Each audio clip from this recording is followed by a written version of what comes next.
My name is Derek, and I'm here to tell you about Sir Isaac Newton. Sir Isaac Newton did a wide variety of work in various fields, but he's most famously known for his Principia Mathematica, which pushed us into the classical era and brought us out from the darkness of illiteracy into the light of knowledge.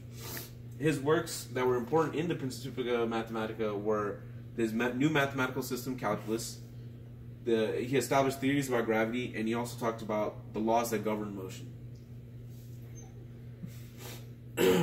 I want to talk about Isaac Newton and talk about how he changed science and math forever when he published this book, and his ideas went on to revolutionize our world and push us into a new era of knowledge and science that hadn't been seen since the Greeks. Okay, so the first thing that he brought in Principia Mathematica was calculus. This is a new mathematical concept that allowed us to answer questions that involved infinity. Nobody had really been able to answer questions regarding infinity before. If you can look over here, this is an integral. Before you would have to add up each rectangle to figure out the area underneath this graph. Now with the integral, you can calculate the whole area. This is what Newton did, but to the level of infinity. It was a revolutionary new field. No one had ever been working on it, and it compared really to nothing else that anyone else had been working in the world at the time. And there were many generations of mathematicians that saw this and came forward and came up with a bunch of other stuff after this. But this also leads me to my next point with him and Leibniz. Him and Leibniz had a huge rivalry. They claimed that the others stole the work of calculus from each other, and they hate each other until their deaths. And they try to get both of the other one arrested for stealing their work their whole life. No one's ever been able to prove who did it first, basically. Now, the next theory that Newton came up with in his Principia Mathematica was the theory of universal gravitation. He deduced that all matter is attracted to another matter. That's what this diagram right here shows.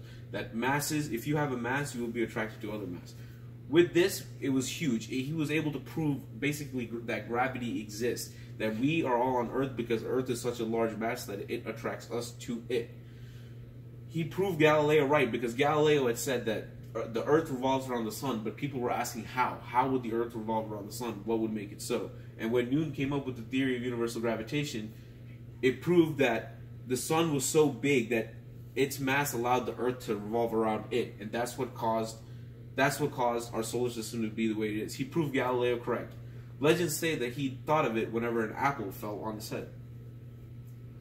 And finally, I would like to get to the laws of motion. Now, these are 3 laws of motion that are very important in physics, and they basically talk about how any object acts when it's in motion, basically. The first law was said that an object that's at rest will stay at rest, an object in motion will stay in motion. Basically, inertia and momentum.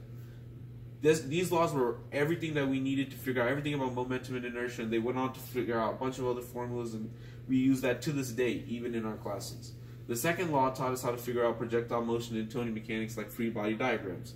They're very essential. They helped us figure out all sorts of tricky stuff that we came into later on in classes like statics and stuff. The third law is what we use to explain car accidents and rocket engines. Every action is an equal opposite reaction. So a rocket, for example, when it pushes down with all that thrust, there's equal opposite reaction of it pushing the rocket up.